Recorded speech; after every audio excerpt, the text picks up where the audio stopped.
আসসালামু আলাইকুম, আমি পলাশ Mahmud.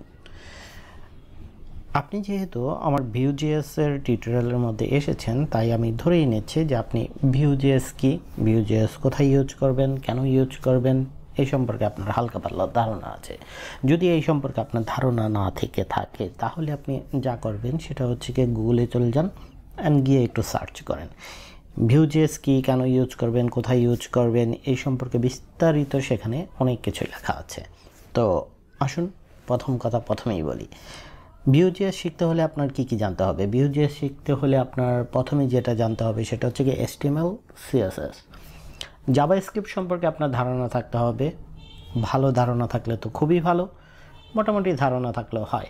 Function, array, loop, for each এগুলো নিয়ে জাভাস্ক্রিপ্টে আপনার মোটামুটি ভালোই একটা ধারণা থাকতে হবে যদি আপনি ভিউ.js শিখতে চান।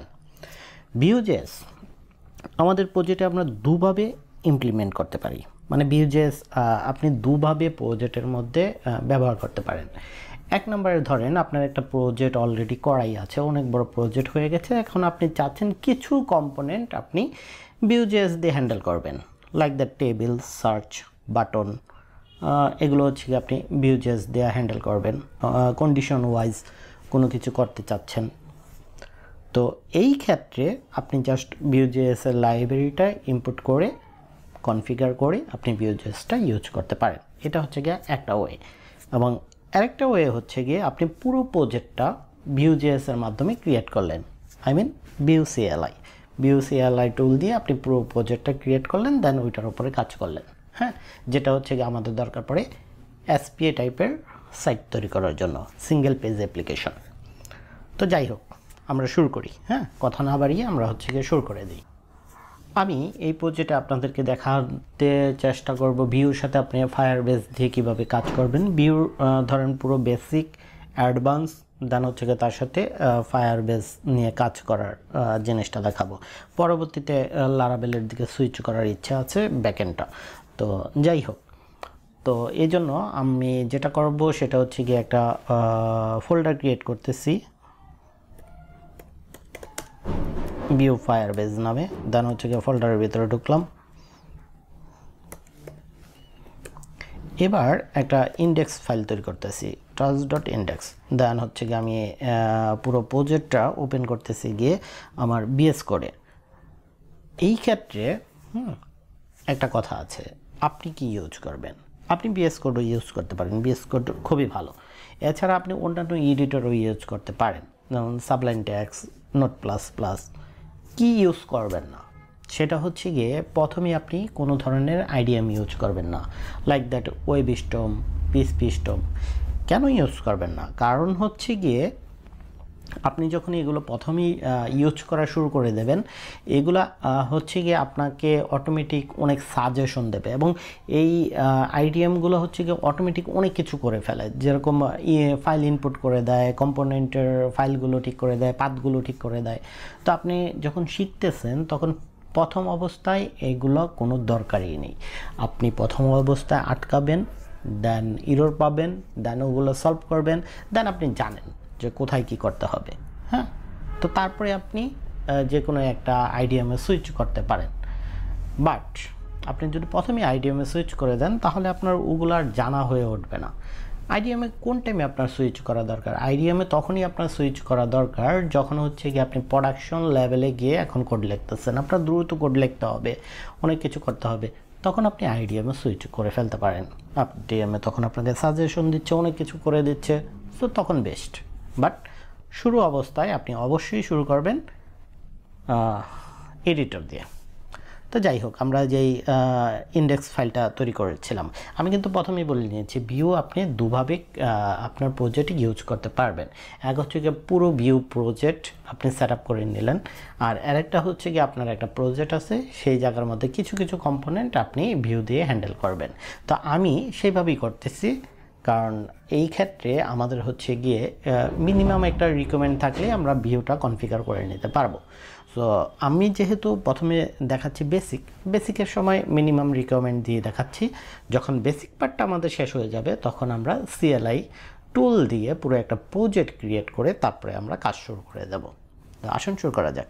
তো index.html এ এখন আমাদের যেটা html এর একটা মার্কআপ লাগবে, তো এইটা ইমেজ থেকে আসতেছে। সো এটা দেওয়ার পর ইন্টার অথবা ট্যাব দিবেন, মার্কআপটা চলে আসলো। দেন টাইটেলের একটা নাম দিলাম। সো তারপরে ধরেন h1 হ্যালো ভিউ এটা দিলাম। সো ভিউ আমরা আমাদের প্রজেক্টে ইন্টিগ্রেট করার জন্য আমরা যেটা করব সেটা হচ্ছে গিয়ে এই যে ভিউর যে হচ্ছে গিয়ে ডকুমেন্টেশন সাইট আছে, এই জায়গায় চলে গেলাম। ভিউর কিন্তু ডকুমেন্টেশন সাইট অনেক সুন্দর। আপনি যদি ভিউর শুধুমাত্র ডকুমেন্টেশনটা পড়েন, আপনি অনেক কিছু শিখে ফেলবেন। অনেক সুন্দরভাবে ওরা লিখছে এবং অনেক কিছু সিম্পলভাবে আপনাকে এক্সাম্পল দিয়ে গেছে, আপনি জাস্ট ফলো করলেই হয়। তো যাই হোক, আমরা এই পর্যন্ত আসলাম। দেন হচ্ছে কি ইনস্টলে আমরা চলে যাব। আমরা ইউজ করব গিয়ে CDN। তো CDN হচ্ছে গিয়ে এটা, হ্যাঁ, আমরা এটা নিলাম। এই জায়গায় দেখেন ভিউর পরে এই যে নেক্সট আছে, নেক্সটটা হচ্ছে গিয়ে আপনার ভার্সন। হ্যাঁ, সো নেক্সট আপনি যখনই দেবেন তখন হচ্ছে কি ভিউর লেটেস্ট ভার্সনটা সে ধরে নেবে। অথবা আপনি যদি ভার্সন ওয়াইজ করতে যান, যেরকম আপনি ধরেন ইউজ করতে চাচ্ছেন ভিউ 2, দেন হচ্ছে কি নেক্সটটা কেটে দিয়ে এই জায়গায় 2 বসিয়ে দেবেন, আপনার কাজ করবে।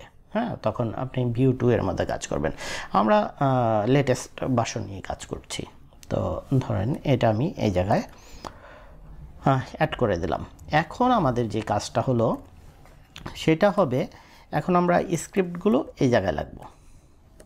তো জাভা স্ক্রিপ্টের যা আছে সব আমি যদি এই জায়গায় লিখতে থাকি, তাহলে আমার ক্ষেত্রে যেটা হবে একটা ম্যাসাকার একটা অবস্থা হয়ে যাবে। হ্যাঁ, তো এইরকম ম্যাসাকার অবস্থা না করার জন্য আমরা যেটা করতে পারি, সিম্পলি আর একটা ফাইল তৈরি করতে পারি।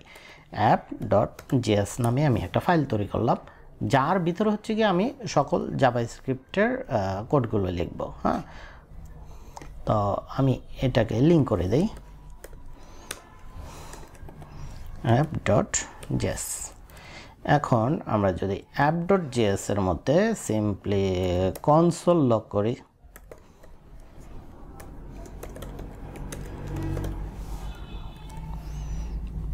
এখন এই যে আপনার কোটেশনটা দেখতেছেন, এই কোটেশন আপনি দিলেও পারেন, না দিলেও পারেন। এটা নিয়ে জাভা স্ক্রিপ্ট অবশ্য তেমন একটা কোনো রাগটাগ করে না, কিন্তু আপনি যদি পিএইচপি তে কোড লিখতে চান, পিএইচপি ল্যাঙ্গুয়েজে কোড লিখতে চান, তাহলে কিন্তু অবশ্যই শেষে কোটেশন শেষ করতে হয়। যদি কোটেশন শেষ না করেন তাহলে ইরর দেয়। আপনি চাইলে ব্যবহার করতে পারেন, না চাইলে নাই। এখন আমাদের আরেকটা যে জিনিসটা দরকার পড়বে, আমরা তো সব কিছু লিখলাম, ইন্টিগ্রেট এখনও করিনি, আমরা জাস্ট ফাইলটা দেখিয়ে দিয়েছি, ভিউর ফাইলটা দেখিয়ে দিয়েছি, আর হচ্ছে গিয়ে আমরা যে ফাইলের ভিতরে জাভা স্ক্রিপ্টের কোডগুলো লিখবো সেটা দেখিয়ে দিয়েছি। তো এখন আপনাদের আরেকটা করতে হবে, সেটা হচ্ছে কি এটাকে লাইভ সার্ভারে ওপেন করতে হবে। লাইভ সার্ভারে ওপেন করার জন্য রাইট বাটন ক্লিক করবেন, then open with live server. তো এই জায়গায় দেখেন আমাদের কিন্তু অলরেডি রান হয়ে গেছে। তো আমরা যদি এইবারে আসি, কনসোলে আসি, এই যে এইটা কিন্তু আমাদের আসতেছে app.js ফাইল থেকে, এবং এই যে একটা নোটিশ আপনাকে দিচ্ছে, এটা নিয়ে ঘাবড়াবার কিছু নেই।